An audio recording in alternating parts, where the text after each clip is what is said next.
ಕನ್ನಡವ ನುಡಿದವನಿಗೆ ಅನ್ಯ ಜೀವನವಿಲ್ಲ, ಕನ್ನಡವೇ ಎನ್ನ ಉಸಿರು, ಪೆತ್ತನ್ನ ತಾಯಿ, ಕನ್ನಡವೇ ಧನಧಾನ್ಯ, ಕನ್ನಡವೇ ಮನೆ ಮಾನ್ಯ.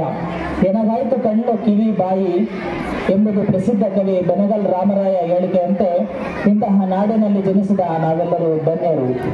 ನಮ್ಮ ನಾಡು ಅತಿಥಿ ಸತ್ಕಾರಕ್ಕೆ ಅನಾದಿ ಕಾಲದಿಂದಲೂ ಪ್ರಾಮುಖ್ಯತೆಯನ್ನು ಪಡೆದಿದೆ.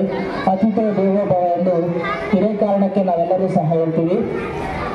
ಪ್ರಸ್ತುತ ನಾವು ಅತಿಥಿ ಮಹಾಶಯರನ್ನು ವೇದಿಕೆ ಮೇಲೆ ಬರಮಾಡಿಕೊಳ್ಳೋಣ.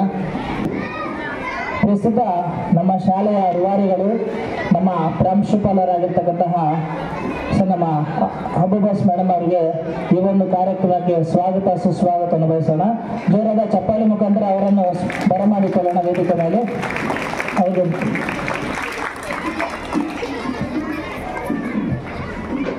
ಪುಷ್ಪವನ್ನು ನೀಡುವ ಮುಖಾಂತರ ಅವರನ್ನು ವೇದಿಕೆ ಮೇಲೆ ಬರಮಾಡಿಕೊಳ್ಳೋಣ. ಹಾಗೆ ನಮ್ಮ ಶಾಲೆಯ ಮತ್ತೊಬ್ಬ ಜವಾಬ್ದಾರಿಯುತ ವ್ಯಕ್ತಿ ಉಪ ಪ್ರಾಂಶುಪಾಲರಾಗಿರ್ತಕ್ಕಂತಹ ಸುಮಯ ಬಾನೂರವರಿಗೂ ಸಹ ಈ ವೇದಿಕೆ ಮೇಲೆ ಬರಮಾಡಿಕೊಳ್ಳೋಣ. ಅವರಿಗೆ ಜೋರಾದ ಚಪ್ಪಾಳಿ ಮುಖಾಂತರ ಸ್ವಾಗತ ಸುಸ್ವಾಗತವನ್ನು ಬಯಸೋಣ. ಪುಷ್ಪವನ್ನು ನೀಡುವ ಮುಖಾಂತರ ಅವರನ್ನು ಸ್ವಾಗತಕ್ಕೆ ಬರಮಾಡಿಕೊಳ್ಳೋಣ.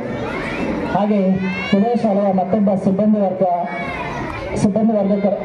ವರ್ಗದವರಾಗಿರ್ತಕ್ಕಂತಹ ಶ್ರೀಮತಿ ನಿಖತ್ ಐಷಾ ಮೇಡಮ್ ಅವರಿಗೂ ಸಹ ಈ ವೇದಿಕೆ ಮೇಲೆ ಬರಮಾಡಿಕೊಳ್ಳೋಣ. ಅವರಿಗೆ ಜೋರಾದ ಚಪ್ಪಾಳಿ ಮುಖಾಂತರ ಸ್ವಾಗತವನ್ನು ಬಯಸೋಣ.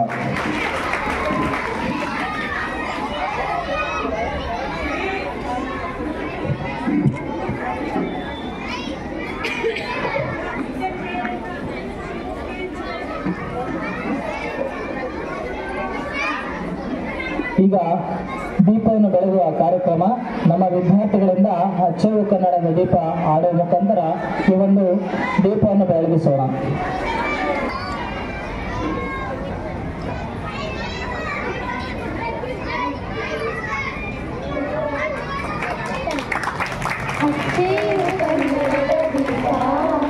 ಅಚ್ಚೇವು ಕನ್ನಡದ ದೀಪ, ಕರುನಾಡ ದೀಪ, ಸಿರಿನುಡಿಯ ದೀಪ, ಹೊರವೆತ್ತಿ ತೋರುವ ದೀಪ.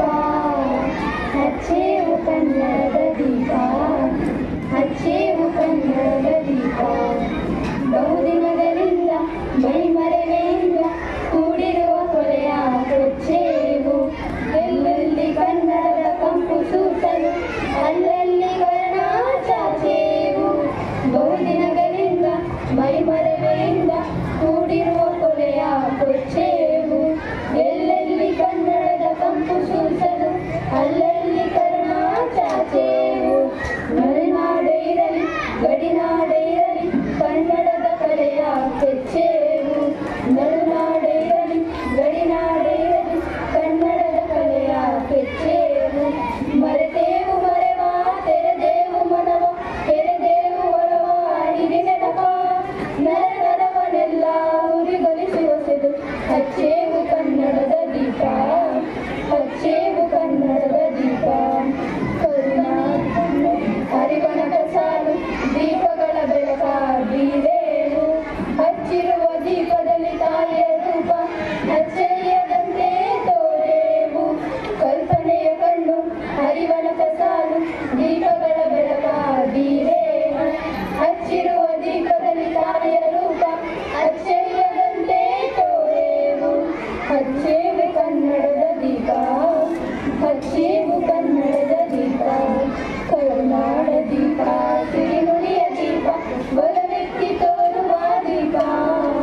ಹಚ್ಚೇವು ಕನ್ನಡದ ದೀಪ, ಹಚ್ಚೇವು ಕನ್ನಡದ ದೀಪ, ಹಚ್ಚೇವು ಕನ್ನಡದ ದೀಪ, ಹಚ್ಚೇವು ಕನ್ನಡದ ದೀಪ. Thank you. ಧನ್ಯವಾದಗಳು. ಅಸತೋಮ ಸದ್ಗಮಯ ತಮಸೋಮ ಜ್ಯೋತಿರ್ಗಮಯ ಮೃತ್ಯೋರ್ಮ ಅಮೃತಂಗಮಯ. ಯಾವುದು ತಾನು ಬೆಳಗಿ ಬೇರೆಯವರನ್ನು ಬೆಳಗಿಸುವ ಶಕ್ತಿ ಹೊಂದಿದೆಯೋ ಅದು ದೀಪ. ದೀಪ ಅಂದರೆ ಬೆಳಕು ಅಥವಾ ಜ್ಞಾನ ಎಂದಾಯಿತು. ಅಲ್ಲಿ ಕತ್ತಲಿರುವುದಿಲ್ಲ, ಹಾಗಾಗಿ ಅಂಧಕಾರವನ್ನು ಎದುರಿಸುವ ಶಕ್ತಿ ಇರುವುದು ಕೇವಲ ದೀಪಕ್ಕೆ, ಅಂದರೆ ಜ್ಞಾನಕ್ಕೆ ಮಾತ್ರ ಎಂದು ಹೇಳುತ್ತಾ ದೀಪ ಕಾರ್ಯಕ್ರಮವನ್ನು ಬೆಳಗಿಸಿರುವ ನಮ್ಮ ಶಾಲೆಯ ಪ್ರಾಂಶುಪಾಲರು, ಉಪ ಪ್ರಾಂಶುಪಾಲರು ಹಾಗೂ ಸಿಬ್ಬಂದಿ ವರ್ಗಕ್ಕೆ ಧನ್ಯವಾದಗಳು.